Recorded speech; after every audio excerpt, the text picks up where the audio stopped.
You're starting to look for a new car, get ready to see the sticker shock. So the trend has been very high-end SUVs, all the bells and whistles, everything that came with it, but it also came with a very high price tag. It was a whole entire different game when it was a $70,000 SUV that you were financing at 1.5%, 2%. Now fast forwarding to what we're seeing this day and age, you're talking 6.5, 7, if not higher percentage for those SUVs. Now, as a result, guys, people have started to downgrade exactly what they're shopping for, staying in the $40,000 to $50,000 range for those higher end SUVs. If that means removing some of the high end trim, means removing some of the third row seating, it really days to turn, which is the amount of time that a company dealership actually has a vehicle and how long it is sitting on their lot. So currently, when you look at the 50,000 and less, it's taking about 26 days to move a vehicle, which is still a little bit over average. However, when you start getting on that 50,000 price tag, you're looking at 40 to 50 days. So almost double the time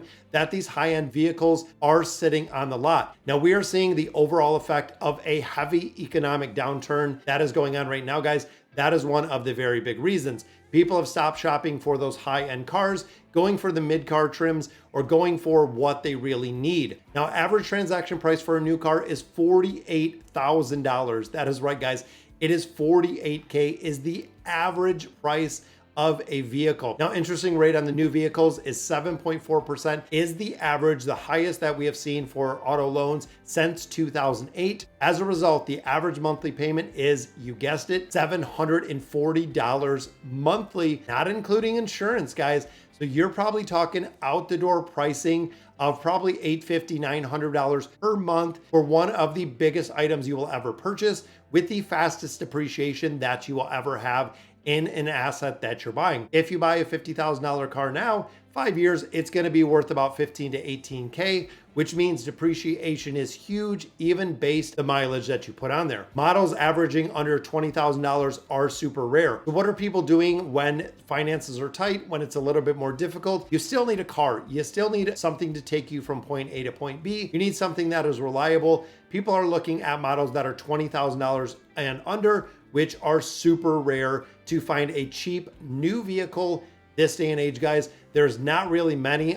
Even looking at the article that was over on CNBC, it looks like the Mitsubishi Mirage is the only one that is still showing, guys, as a new vehicle that is price tagged under that $20,000 mark, which is kind of crazy. Now, when you start getting to the 20 to 50,000 range, which is where most people kind of find options or find vehicles, there are really 35 makes that fall in that range. So that is kind of the sweet spot or the range that you want to look, depending on what you're budgeting for. Now, again, I'm going to talk about budgeting because we always do. You have to be budgeting not only for the payment, but you also have to be budgeting for the insurance that is going to come with that payment. A lot of people seem to forget that, and a lot of people also forget if there is going to be repair costs for the vehicle. Now, the maintenance factor, when you look at not only putting gas in the vehicle, but if it needs oil changes, if it needs any minor repairs, anything of that nature, those are things that you can budget for as well. Even if you're putting away $50, $100 a month towards the vehicle, not only could you use it for the price or the down payment of a new vehicle, but you could also have that money set aside within the budget.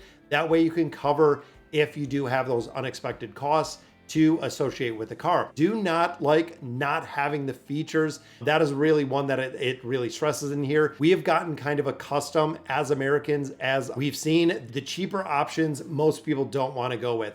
I know a lot of people are still looking and they still do bite the bullet when it comes to the expense of cars, and they are still, again, putting down no money. Almost every single loan that I see, one, the trade-in is not there, or it is not existent, or people are not putting down any money at all. Now, it's even scary, guys. This day and age, we do have a strike that they're really kind of going in negotiations right now, but they think the big three automakers here in the United States are going to strike, which is going to affect not only the money that all of these employers are paying to the workers, but also the longevity of the strike could go on. It's really a time to think about the economy and see exactly what you could do. Now, with that being said, guys, 5 years ago, 12 vehicles were selling $100,000 or more. Today, there are 33 vehicles that are selling $100,000 more, according to the Kelley Blue Book. Now, with inflation, with target prices, the used car and the new car sales really ballooned during the pandemic. That was in conjunction because of all the stimulus packages that people received. They suddenly had a ton of money that they could spend on cars. Now, what is happening right now, guys, is we are seeing a used car market that is drying up with vehicles because a lot of the cheaper vehicles are being bought and a lot of them are being bought out. But that means your Carvanas, your Vrooms, a lot of these larger companies are doing incredibly well because they are finding and they are buying and selling these vehicles, these used vehicles with a lower sticker that people are looking for. Now we're gonna go over 4 tips for finding a good price car, guys. Number 1, know your budget. Really, this is one of the biggest things that we focus on, guys. You have to know your budget. You have to know what it includes out the door pricing, but also what it includes for maintenance cost. What is it going to include cost for gas? What is insurance going to look like? And then what is the overall payment? Now, looking outside of your local market might be advisable if you're looking to travel a little bit outside of the local market. To find a vehicle that you're looking for, you have to be able to do that or be willing to do that. Like I said, a lot of the delivery services, they will actually bring the car to your front door, which makes it incredibly easy, incredibly fast to get those cars delivered. Now, getting prices in writing beforehand, this is one, guys. There are a lot of dealerships, especially when it comes to used cars, unfortunately, that do rip you off, take you to the bank. They really do a lot of add-ons. They do extended warranty, paint protection. We see windshield protection, tire protection, gap insurance. There are so many things that dealerships can add on just as secondary, making your $20,000, $30,000 car suddenly cost $35,000, $45,000 because of all the add-ons. And finally, guys, shop for your financing. This is one of the absolute things. Dealers do the same. So when you go into a dealership, dealers will shop around to everybody that they have.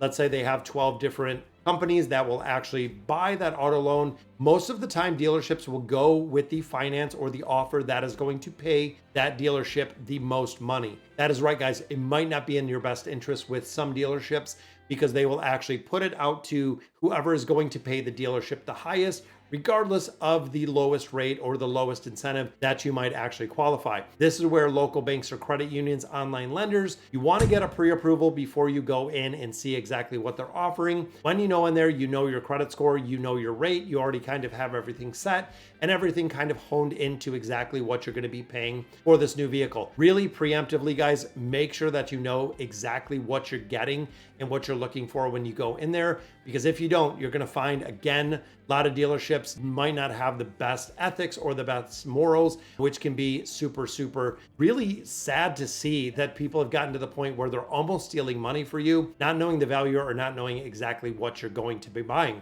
All right, guys, so that'll do it for today's video. Let me know in the comments your used car buying experience, guys. And really, if you're looking top of the line, if you're looking middle of the pile, exactly where it does end with the car that you're looking for. So again, guys, that will do it for today's video. And as always, thank you guys for watching.